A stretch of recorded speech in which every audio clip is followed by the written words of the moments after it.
the so-called mother of all deals between India and the European Union, fast-track what might now be called the daddy of all deals, the Indo-US trade deal. Yes, it's finally here, announced by Donald Trump, welcomed by Prime Minister Modi, and the details are still a little bit hazy. While official details and official sort of granularity is awaited from India, Trump, of course, went ahead with his claims anyway. The chief among them that India has agreed to stop buying Russian oil. The Kremlin has said that India has not communicated any such thing to it as of now, and Modi's own tweet made no mention of this. So like I said, we're still awaiting some official details. Piyush Goyal should be placing them in the public domain even as this program is coming to you, and we'll bring you those as soon as we have them. I'm Barkha, you're with the Mojo story. Donald Trump and Narendra Modi moved past months of friction and announced an India-US trade deal. Tariffs have been slashed from 50% to 18%, which effectively means that the punitive tariff, which was 25% on India for buying Russian oil, has been removed. Trump's own post claimed that India has agreed to stop buying Russian oil. Modi's own comments on social media while welcoming the wonderful news of this trade deal made no specific mention of Russian oil imports. In the last few moments, the Kremlin has said it has also got no such information. That said, Reuters reports that India's import of Russian oils fell by 22% in the month of December compared to the previous month. There have been political dimensions and ramifications as well. Modi was feted today by the NDA MPs. And this deal is something that is widely being seen by his supporters, and I would say Indians from different political affiliations as well, as a big victory for the Modi government and for India. But Rahul Gandhi targeted the Prime Minister and called him compromised and accused the government of bowing before Trump. Are they really takers for that response? We'll see. Voter has a snap poll, and we'll try and bring you those findings as well. In the meantime, let me introduce our guests and get the conversation rolling. This is big news. Prasad Davuri is with us. He's an entrepreneur who is a green card holder and therefore has lives in both India and the United States of America. Welcome, Prasad. Tavleen Singh, senior journalist, columnist, never pulls her punches, is with us. Great to have you with us, Tavleen. Sushant Sareen, also known for being equally plain-spoken and provocative, is back with us. Good to see you, Sushant. And Yashwant Deshmukh is with us. And as I mentioned, there's a very interesting See Voter Snap poll. I've looked at some of it. Yashwant will tell us more. There was uproar in Parliament, celebration at the NDA parliamentary meeting. The argumentative Indians are all arguing amongst themselves over what this deal actually all means. But let's get reactions. I'll start with you, Sushant. How do you see it? We don't know what happened. We don't know what changed Trump's mind. We don't know if we should trust Trump even now. How do you see it? Trust is a very overrated virtue. But I think what we've got is we've got a deal. We've got a deal which is a pretty good one. Is it a perfect deal? No, there is no such thing as a perfect deal. But I think we've got a fairly good deal. The tariffs, at least in the countries which we compete with, in the product lines we are competitive in, we are at, even if it's a 1% advantage, we are at an advantage. There is a lot of heartburning out here that the Americans, we will be charging 0% tariff to the Americans, they'll be charging us 18%. The thing is that everybody that Trump is entering into a deal with is charging 0% tariff. On American goods. So there is nothing unusual as far as that is concerned. If we are also charging 0%, it's a level playing field. I think what we have managed to do is, and this is partly information and partly speculation. Look, Barkha, this trade deal was being negotiated for years now, over the last 1 year, quite intensively. At one point of time, the trade deal had been put before Donald Trump and he had rejected it. Then they went back to the table and they renegotiated it. I think around November or thereabouts, which is the time frame, I think Piyush Goyal used to tell us that by then we'll have the deal done. The negotiators had sealed the deal. They had worked out everything. And it's not just about, just the headlines which Trump has put in his Truth Social post. There's a lot more to it. It's a lot more complicated and expansive a deal than what he has signed with some of the other countries. There are certain sectors which have got, which have got some protection. There have been certain sectors that have been exempted, and there are certain sectors which will be subjected to tariffs. So it's a pretty complex kind of a deal. So I think under the circumstances, we have got a pretty good deal. Whether this will last or not, look, that is anybody's guess. Trump can be pretty capricious. But for example, there's a lot of heartburn that $500 billion we'll buy from them. Yeah, look, we were already buying goods and commodities worth $45-50 billion anyways per year, right? Over a period of time, you are not going to suddenly ramp up your purchases from the Americans in 1 year or in 6 months. Over a period of time, it will go up to say $100, maybe in 2 years, 3 years, whatever. I don't know. But what does $100 billion a year mean? For example, you're not going to buy $500 billion from them in 1 year, right? You will buy this over a period of time. What does it mean? Even if you just ramp up your energy purchases from the US, you can account for virtually half of this amount. And Yeah. there will be a whole other stuff that you can buy from the US without damaging either your own industry or your farming community. I think those protections have been maintained from whatever I have managed to learn. There And will be some. are you concerned about the claim that Trump has made about Russian oil, Sushant? Look, okay. Allow me half a minute on Russian oil. Sure. Please tell me how much Russian oil were we buying before February 2022? Second, why did we start buying Russian oil? We were not buying Russian oil because we wanted to thumb our nose at the US. We bought Russian oil because we were getting a damn bloody good deal. So we started buying Russian oil and processing Russian oil, right? And at that point of time, we did the world a favor because we stabilized international oil markets. Okay? Nobody should actually hold it against us. Trump used the Russian oil tariffs against us, not so much because it will help end the war in Ukraine, but because if the war in Ukraine was his thing, then he should have sanctioned the Europeans and the Chinese. But that he didn't do, so he did it to us. My suspicion is that he did it to us to pry open and pressure the Indians to open up a lot more than what the Modi government was ready to do. And I think on certain issues, the Modi government dug its heels in. Rightly or wrongly, I'm not getting into that. But they dug in their heels because they wanted to protect certain vulnerable sections of the Indian economic ecosphere. So Okay. on the Russian oil, look, as of now, the price at which Russian oil is available does not really give us any major advantage buying Russian oil. We could just as well switch the supplies from Russia to some other country and buy that oil. On the Venezuelan oil, I don't know how much Venezuela can supply us right now, given that their oil production capabilities have been severely pared down because of 30 years of mindless socialism and almost communist style regime out there. So maybe over a period of time, when the Venezuelans ramp up their production, we were buying Venezuelan oil earlier. We could go back and start Venezuelan oil. And if the Russia-Ukraine war ends, maybe the Russian oil will continue to flow because those sanctions will not be there on Russia anymore. So I think let's see how this thing rolls rather than the kind of knee-jerk reaction that many people have given. Fair. I want to welcome Rajat Sethi also to the broadcast. Good to see you, Rajat. Tavleen, let me come to you right off. How do you see it? You are among those who's always said you've got to trust America more than you can trust Russia. And actually, Yashwant's data has some very good findings or interesting findings on whether Indians share that opinion. But trusting America is quite different from trusting Trump. And Trump has shown himself to be entirely whimsical, entirely volatile, entirely unstable. And I take Sushant's point that trust is an overrated virtue, and all we should be concerned about is what we're getting out of this.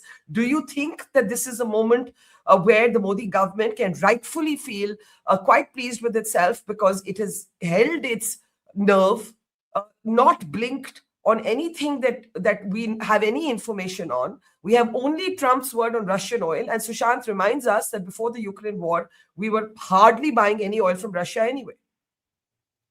I don't think it's about Russian oil. Let's not get stuck in the nitty gritty. We don't know the nitty gritty. But what I am actually very proud of as an Indian is that we didn't kowtow. We didn't beg. We didn't quibble about when he went on about how Operation Sindoor had been stopped, how that ceasefire was brought by him. I think that the Indian government, the Indian Prime Minister, has behaved with great dignity and restraint. And I think this is really a shining moment in the 12 years that he's been Prime Minister of India. I really think that we've got an opening.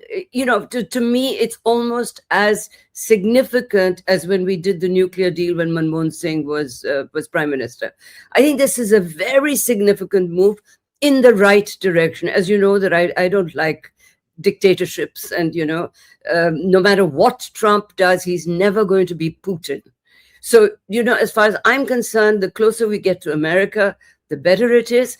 And we have, as consumers, been treated very badly by our government constantly. I try to import a notebook. I keep a journal every year, and it was 150% duty. So I had to quickly try and cancel it. I mean, that's how ridiculous it is.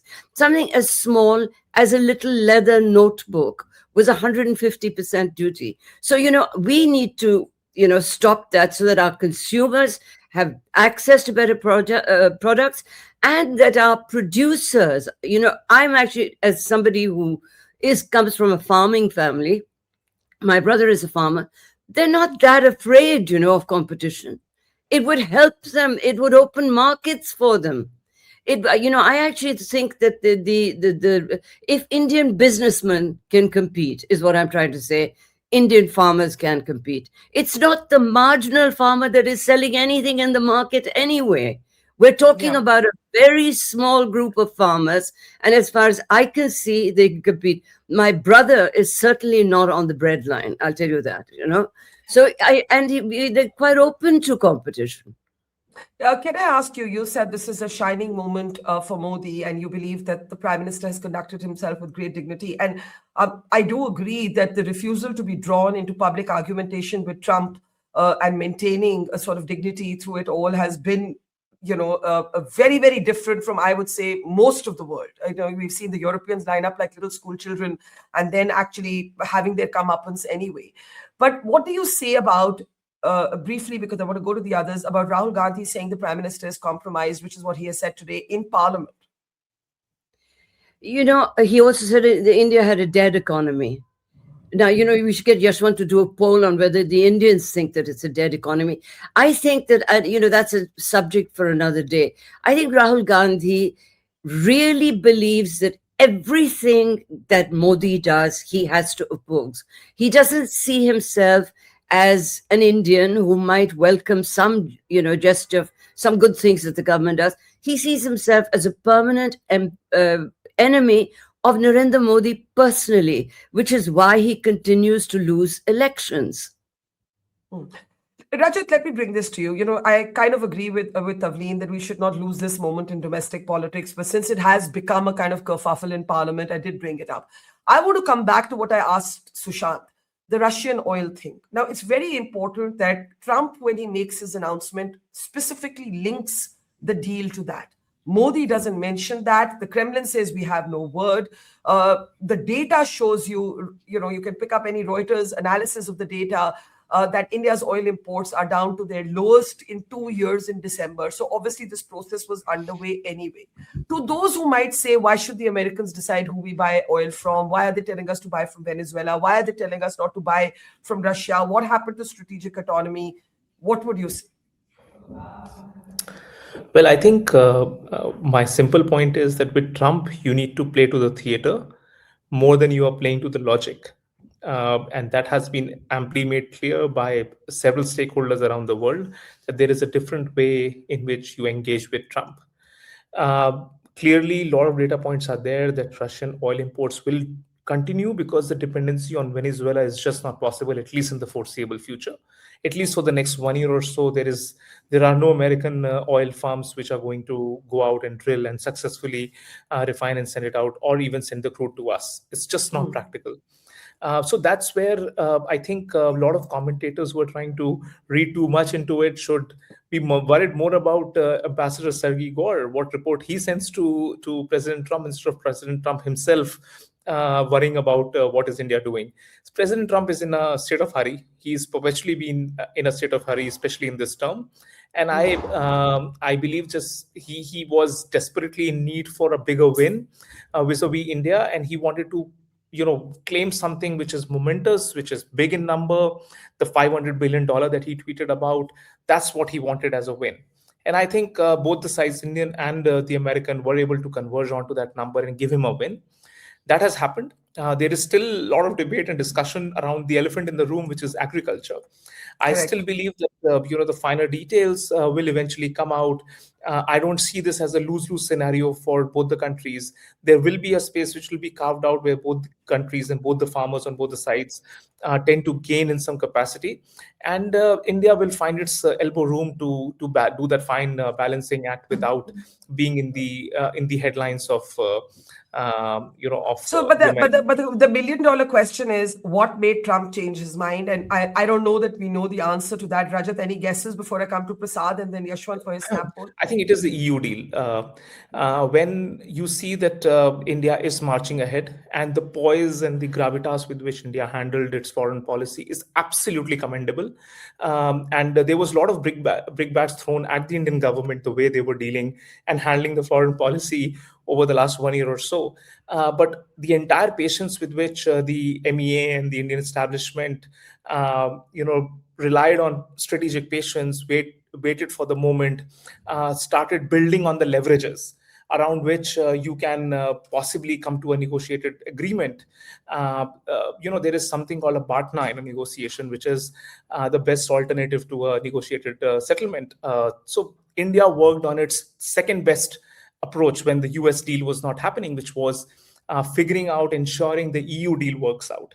And that BATNA worked so well in our favor that it shook the entire administration into action, the US administration into action. The second thing that happened was Sergei Gore's appointment. You need to understand that the US ambassador, the day he has come into New Delhi, he has been working round the clock. He sees a political career ahead of himself, and therefore he wants to prove a point. He has ensured the bigwigs in the US Department of War come into India. The deals which were languishing for all these years reached to final conclusions. I see the entire defense ecosystem from the US is quite upbeat. There are these high-profile visits stacked up all week over week, months over months in the near future. This has all been possible because of the ambassador. So all of these things have brought in the dynamism that was missing so far. And India was waiting for its right moment to come out with a respectable deal. And that patience paid off. Okay. Prasad, before we come to the snap poll, and it's very interesting, I want you to talk about your response as an entrepreneur, somebody who spends half the year in America, half the year in India. What does this mean for somebody like you? That Trump is not stable, we all know, but do you agree with the general consensus on this program that it has been a big victory for the Modi government? And in particular, some of us at some points would get restless and say, why can't our diplomats be more imaginative? Why don't we respond? Why don't we take a position? Trump is so insulting. And, actually it was old style diplomacy, just digging your heels in, not losing your nerve. We don't know what happened behind the scenes, and I'm sure that'll be the subject of a book or a movie. But how do you see it? Well, Barkha, everyone is calling this a deal. I'm calling it an announcement. Other than the two tweets, one from Trump and the other one from Modi, there is no other written confirmation of anything else and what the details are, right? So as an entrepreneur who's been always exporting for the last 5 years now, the way I look at it, if I take my pack of cookies and crackers, put them in a container and ship it by ocean freight and do the same thing via DHL, the DHL lands there 3 days later at the port of entry in New Jersey, what happens? Do I get 18% tariff? or do I get 50% tariff? Now, the ocean freight that I send reaches 2 months later. On that day, from my shipping bill, they pick up the HSN code of my products. They look up the US customs system, and there's a tariff number that pops out on their screen, and they charge me that. Is it 18% or is it 50%? So all of this is, at this point of time, just talk, and tweet. There's nothing actually happened on the ground. But presumably they wouldn't have made the announcement, the two principles, had the details not been hammered out. The delay has been because you don't think? I think that the details that have been so far hammered out are part of the trade negotiations, which Mr. Rajesh Agarwal gave some sound bites this morning to a bunch of press reporters. That's all. There is nothing new that has happened after the last trade negotiations meeting that happened, I think like 2 weeks or 3 weeks back. Beyond that, the new thing is to say it's 18% tariff. Now, he has announced it as 18%. Was it 18% in that fifth round of negotiations? We don't know. The minutes of those trade negotiations have not been declared. And here's another thing. Yeah. We seem to be celebrating 18%. But exactly 1 year back today, we were paying 0% tariffs to the US. Today, let's assume all of this announcement is true. We are paying 18%. Okay, so that's one important point to note. So rather than celebrate, it's a sigh of relief saying, "Yaar, 50 to nahi hai, kam se kam 18 pe atke." And then one more solace. We all seem to be very competitive about this point that Pakistan ka 19 hai aur apna 18 hai, right? So that's the other. Beyond that, it's all just theory and just market noise, right? Okay, now, so you're holding your celebration. I am going to hold my celebrations because after all of these things, let us not forget the most important thing. The Supreme Court decision on IEEPA can completely erase this entire 1 year of drama that the whole world has been dancing to.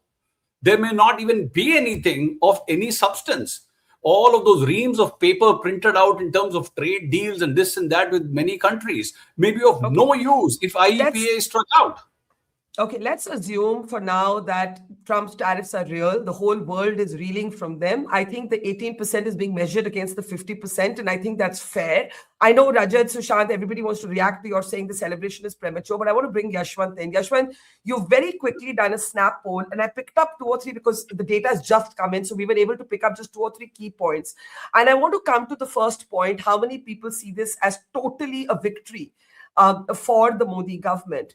And if we can move to the matching banners on that question and have that detail up, Yashwant, I'm actually going to ask you to elaborate on these figures. 48% of NDA voters, could you zoom in on the operative part? 48% of NDA voters and 23.9% of even opposition voters say that the trade deal is totally the success of the Modi government. Yashwant, let's analyze this finding.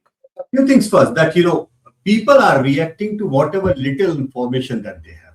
I mean, they have the same exactly information Prasad is indicating, that, whatever minimum that we have. But having said that, people are also understanding this is something which was really struck for a long time, and rather than understanding the nitty-gritties of what percentage and where, people are largely looking at this as a positive step or positive breakthrough. Yes, that said, all said and done, what Tavleen mentioned, that there is a partisanship to everything and anything that is happening in India. And that is visible. Like when Mr. Gandhi is hell-bent on opposing anything and everything that Mr. Modi does, then obviously that percolates down to their supporting groups as well. So we can very well see that that the BJP or the NDA supporters have a contrasting opinion from the opposition or the Congress supporters. But beyond that partisanship, I can't help but see there are some trends. For example, if you look into the age groups, the more elderly, the more mature people who have seen the world, who know the things, have gone through the lives, they are welcoming it. The youngsters are kind of still holding up that, okay, I mean, something is happening, Trump is saying something and something may happen or something may not happen. But largely speaking, with the education and with the age, I'm observing that people are more in a not exactly celebratory mode, but let's say, okay, more excited or more optimistic about the way the things are going. And the world has been in turmoil in any case, just not because of the Trump, but otherwise as well. And people see the things in comparison. I mean, it's easy to say that we should not celebrate because Pakistan is 19. Pakistan, in any case, is not a competition to us. The question is, if we are talking about the textile group and other things, how much Vietnam is paying and how much Bangladesh is paying, and are we in that competitive market or not? So Pakistan or no Pakistan, everything and anything that we are looking at the tariff thing from the exports perspective, and Prasad, please correct me if I am wrong, even in the sector that you are dealing with, you would probably compare it with your competition. Whether it is 18 or 28 or 50 or whatever how you are eventually going to sell it to US. So a lot of details have to come out. I'm sure that this is not going to be, this is day one, and we are only reacting to whatever the 2 tweets have happened. What it says that there is a breakthrough, which has got something over it, and because otherwise, without a breakthrough, nothing would have been tweeted on the. Can I highlight one more data point before I open up the panel and come to Sushant actually next and then Rajat, which is the rural-urban divide. Now, here, this is actually interesting because more rural voters say that the deal is totally a success than urban voters. I found that quite an interesting detail. Well, let me say this one thing, Barkha.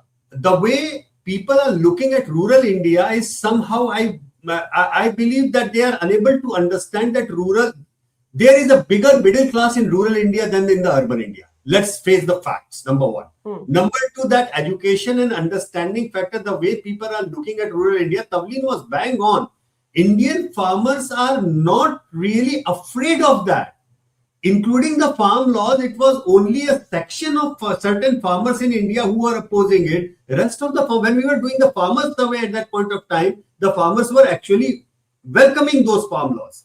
So Indian farmers are not really afraid of that opening up. Somehow, that's a different debate. But having said that, we asked actually 8 questions as a knee-jerk, Barkha, today. In 5 out of those 8 questions, we could find out the partisanship. Is it a Modi did well? Are you optimistic? Will this happen? I want you to hold the suspense on the one question on which NDA and opposition voters were absolutely unanimous. We're going to hold the suspense on that.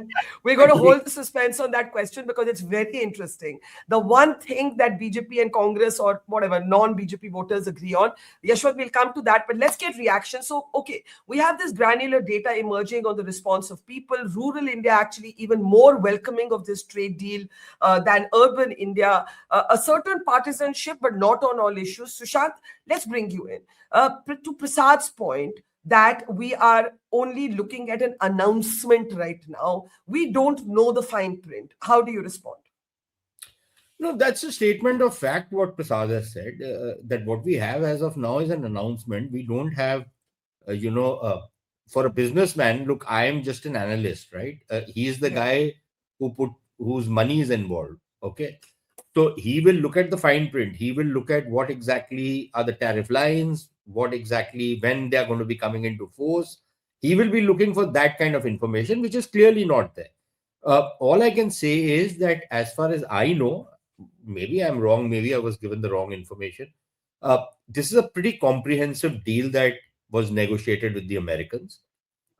This has now received Donald Trump's nod. I don't know if there were any last minute tweaks in it, but it's a written negotiated document on which they have given the nod. Whether this applies to the Supreme Court, I haven't followed that. The Supreme Court case in the US, I'm not aware of that. Whether this will come into operation through an executive order, I don't know about the American system, how that works. But just as far as the terms in the deal is concerned, it's a pretty comprehensive one from whatever I have learned. Second, what we do know is that yes, there will be some differentiated tariffs, but I think on the average, it's going to be about 18%. So many of the sectors which were being taxed at 50% or thereabouts, their tariffs will come down to 18. And this includes very important sectors for us, the textile sector for one, auto ancillaries for another, some of the engineering goods sectors, then gems and jewelry. These are sectors where large numbers of people were employed. And Yeah. their jobs were in jeopardy. Those businesses were in jeopardy. So this trade deal certainly gives them a lot of relief. Third, on Prasad's point, where I think disagree with him, is that yes, he had, his product goes into the US 18% more expensive. But frankly, that is, for the last 70 years in India, we've been paying those obnoxious tariffs which Tavleen was speaking about earlier. So if the Americans are now going to start paying, 18%, 20%, whatever obnoxious rate he has announced, that's their problem. That's not my problem. So I think Yashwant makes a very valid point on that. But I think what is important for me, and this is again where I agree with Tavleen, the way we negotiated this was that we had certain red lines. We haven't, from whatever I have learned, we haven't really compromised on that. Yes, some parts of the agricultural sector we have opened up, which some of it is already open. Some more would have been opened up, but there is a reason for that. For example, how much do we consume corn? But if we were to buy American corn and convert that into ethanol, and in any case, we are now going to blend our petroleum with 20% ethanol. So yeah, you can do that. Soya-bean, maybe it's going to be used for cattle feed, maybe it'll be used for something else. But there's a limit to how much we will buy, because there is a certain market limit to what will be consumed out here. We just can't keep buying that stuff which the Americans want to sell. But I think it is very important that while we were digging in our heels, we neither threw a hissy fit like some of the others were trying to do, or what was expected by the Indian street, that muh tod jawab do, aankhon mein aankhein dal ke baat karo. This North Indian kind of shit which happens all the time. Usko dikha diya, usko, maine usko bol diya, fir kya hua? Then what happened? Uske baad tum So, this nonsensical bravado in very critical negotiation, we didn't indulge in any of that. But I think we also did a very important thing, which was to keep the door open to negotiations. And that is what good diplomacy is all about. That is what good negotiating is all about. You don't close the door, and yet you engage with other partners to convey to that fellow that, look, if you don't want to do the deal, yes, it will create problems for us. Yes, the US is probably the single most important market for us, for everybody in the world. But, we will look for other partners. We will try and adjust. And once that adjustment happens, then boss, you are going to be out in the cold.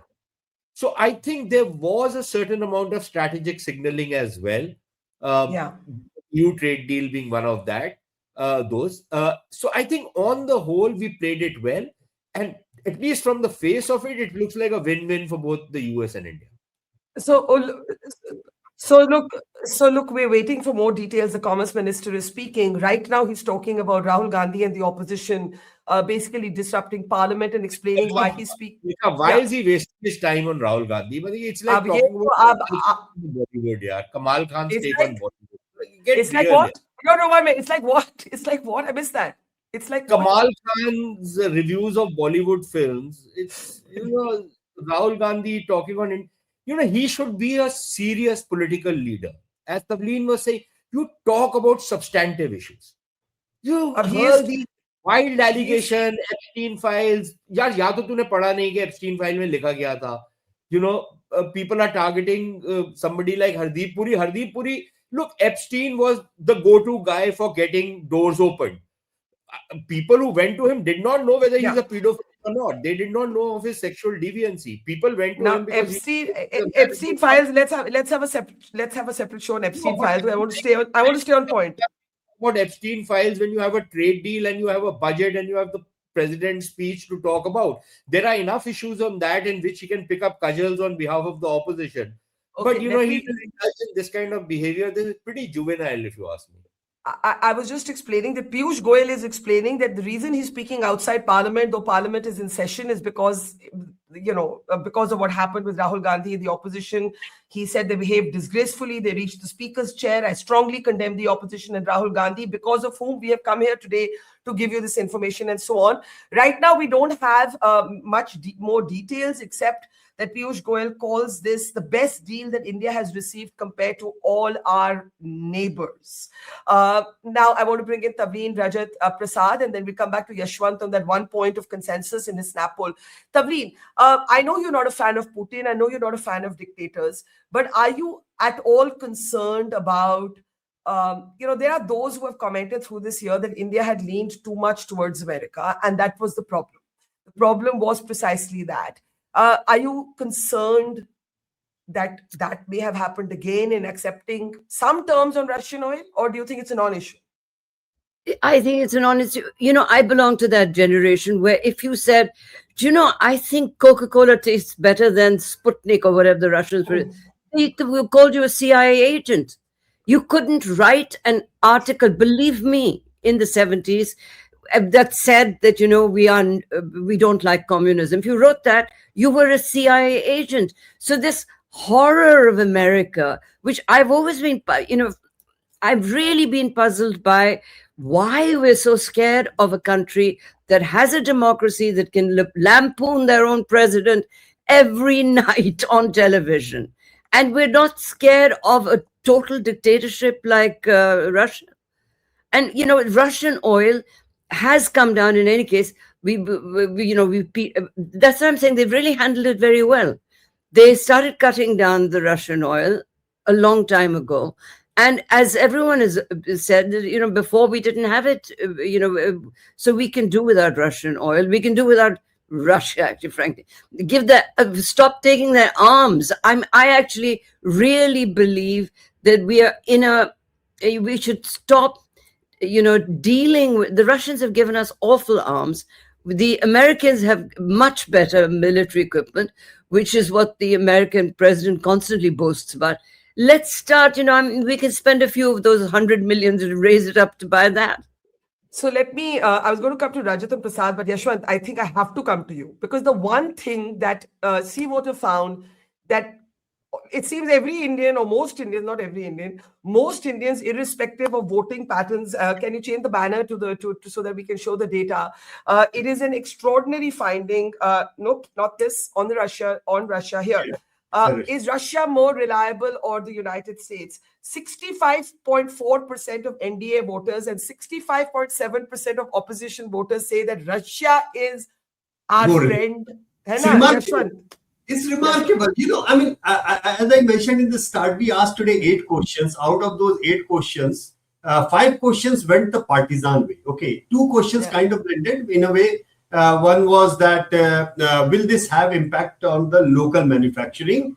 For right or wrong reasons, they kind of said, yes, it is going to impact. Then one thing which confluenced was whether it is due to China or it is like, so majority of the Indians also felt that, okay, this is a standalone thingy. Don't complicate it with the Indo-China or South American issues. But this one, look at the eerie similarities. The only variation which I can sense here is probably in the age group where the youngsters are slightly bigger lot is saying we don't know. While the elders say, son, we know. We know what we are talking about. And this is something which we have been tracking for long. And I think this is also something serious for the White House to look into, actually. The kind of damage that the Trump Schengenians have done in this part of the game in the last 1 year it's an extraordinary consensus, because a year ago you wouldn't have had Indians thinking much necessarily about Russia when they thought about India's future. Before Operation Sindoor and everything happened, people even then a larger section was always favoring Russia, but Americans were trending somewhere between 30s and the 40s, and that number to shrink down to 10, and this sentiment going up that way, and that too in a non-partisan way, that tells us a lot in a way, the kind of damage Mr. Trump has done to the public perception of the Americans in India. That is something that will take a long time to recover, according to me, number one. And also, Barkha, that one thing which always humbles me, and we have discussed this, that how much the normal arm army on the street know about the things. We feel that they do not know, and they do not, the way they are consuming information, the way they know, and they have this prudence of looking at the historical context of what has happened throughout in the last 70, 80 years. It always humbles me and amazes me, Barkha. Always humbles me. So these are very extraordinary findings in this snap poll. Rajat, I want to bring you in. Commerce Minister Mr. Goyal is making... Sorry? I just wanted to ask Yashwant, Yashwant, ideally, along with this question between Russia and the US, you could have asked them as a trick question, how many of you want to either settle or your children to settle? Yes, correct. You are right. Correct. You are absolutely right. You are correct. absolutely right. Correct. Just remember, we've seen a downturn in Indo-US relations over the last 1 year or so. But if before that, you took, and I'm sure Yashwant, you must have done something like that. Yes, we have done that, and that is where so positive ratings. India had among the highest positive ratings for the US, even more than European countries and some of the other American allies, number one.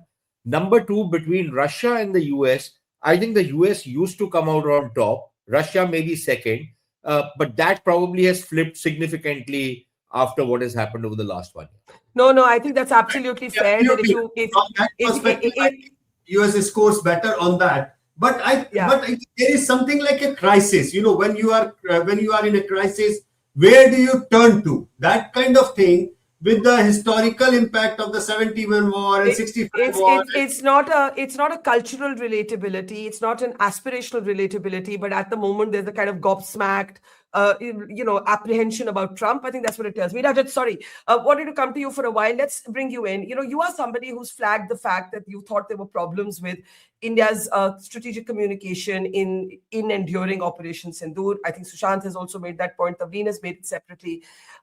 Then at other points, we have all wondered whether our old style diplomacy can work with someone as manic as Trump, as theatrical as Trump.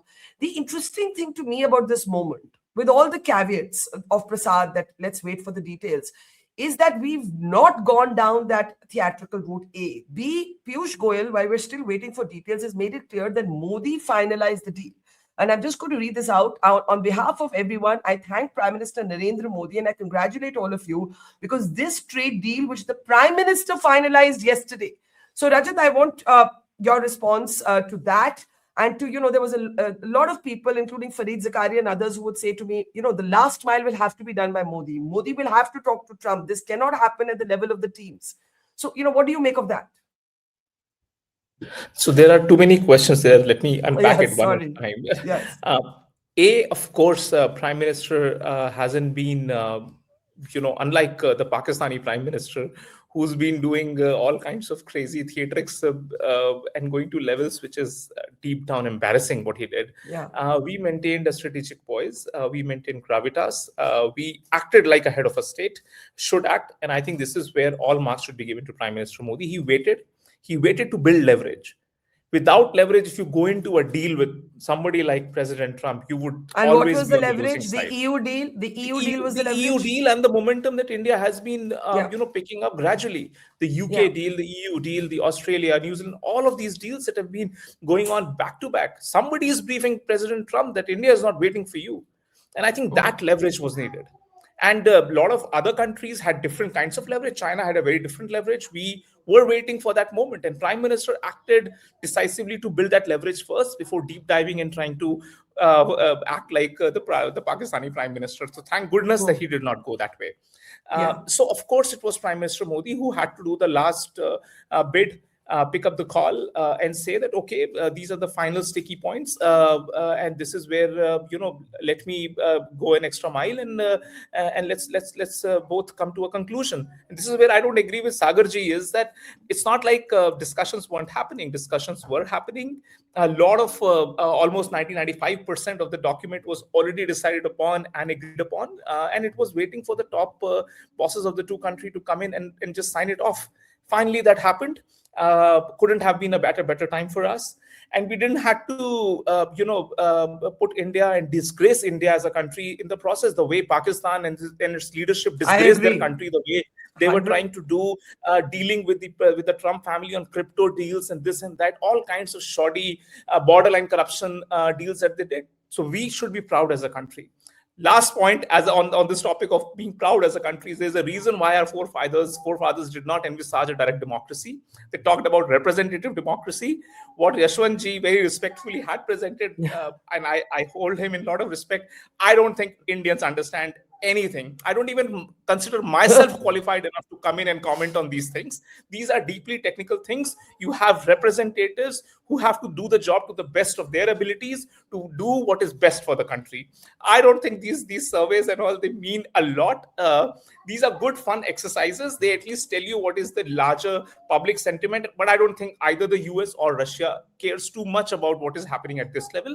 Even if B2B or people-to-people connect matters, this is not the people-to-people massy level thing that they bother about. In fact, they don't want people-to-people connect. They want you to stay within your borders, not to come over in out of overjoy to come into our country.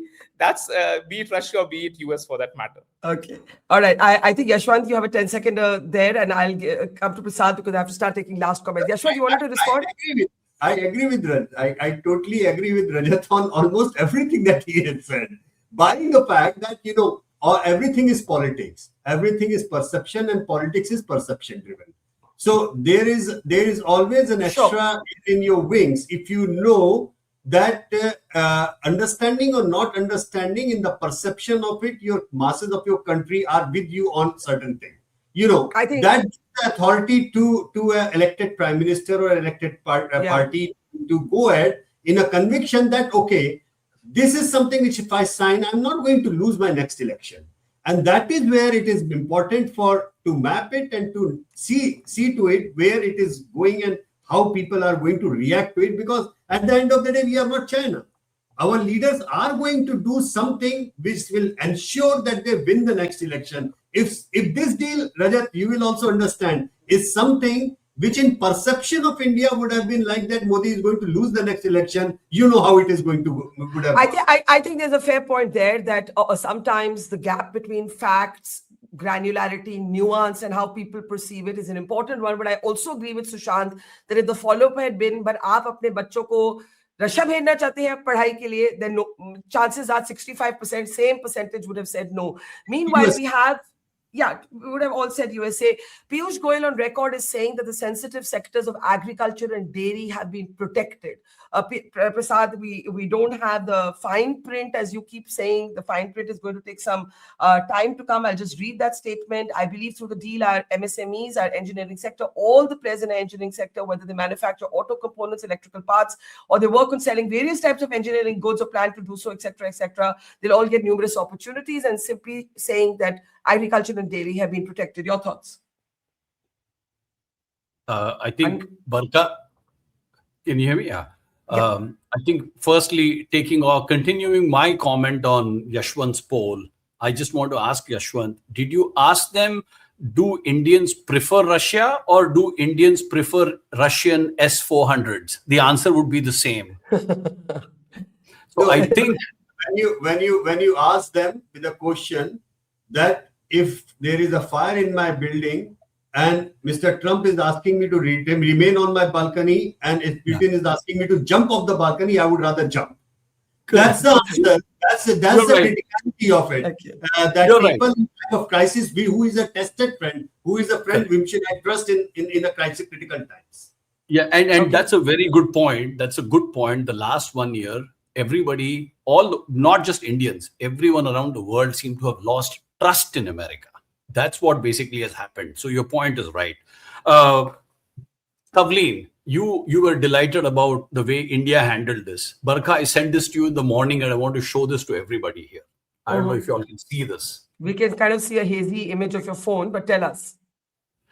This is the Politico headline, which says meet the world's toughest trade negotiator. And it's not Donald Trump. And there's a picture of Piyush Goyal beneath that. Really interesting. Yeah, I sent this to you in the morning, Barkha. So you want to share with everybody. But this is Yeah, political. we'll pull it out and show it on our screen. Political Yes, headline. yes. But go ahead. Yeah. Yeah. So now when it comes to, I agree, there's a lot of work that was done in the trade deal, and, 5 rounds of trade negotiation meetings have been done. So they have, literally taken every little point and, thought through it very well and kind of been agreeing to that, just waiting for the two leaders to talk and formally announce it. My point is, was it where the trade negotiations, did they say, okay, let's agree to 15%, and then suddenly today Trump said, you know what, 15 is too low, let me add 3 more to it and call it 18%. That's why I'm waiting for the actual details, because while we have negotiated all the details, but Trump doesn't care. If he wants to say a number, he'll just say a number and ask everyone else to work backwards on that. So that's what I meant by waiting for the actual details. Look, here is the clarification I have to give to everybody on the Supreme Court decision.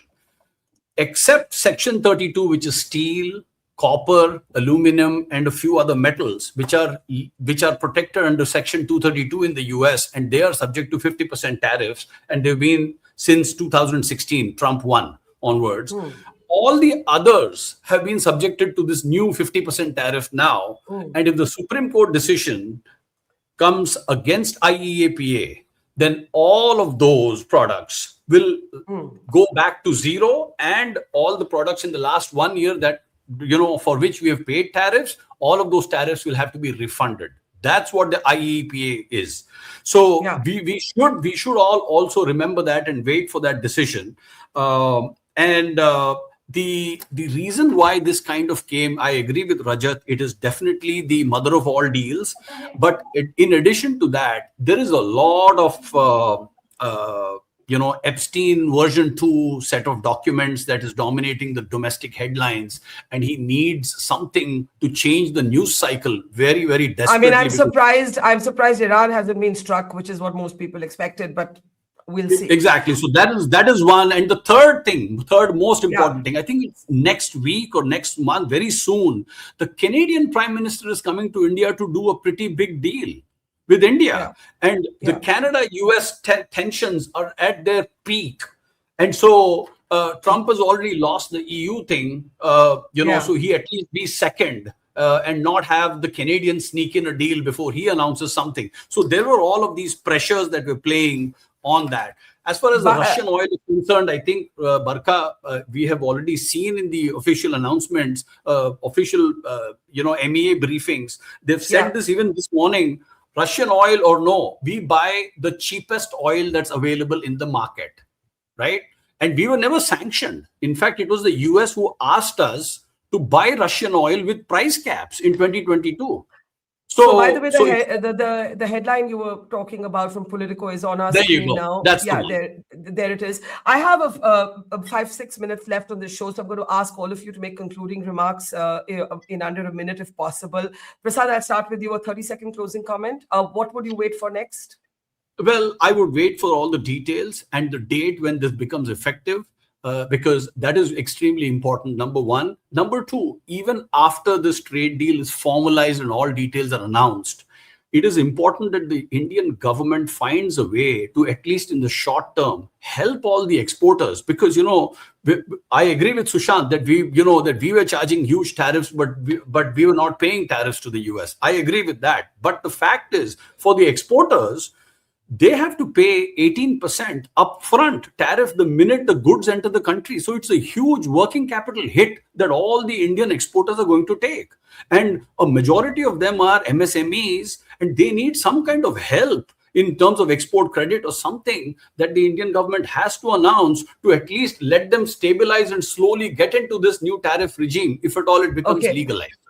Okay, Yashwant, culling through your data, just a last thought, closing comments quickly, please.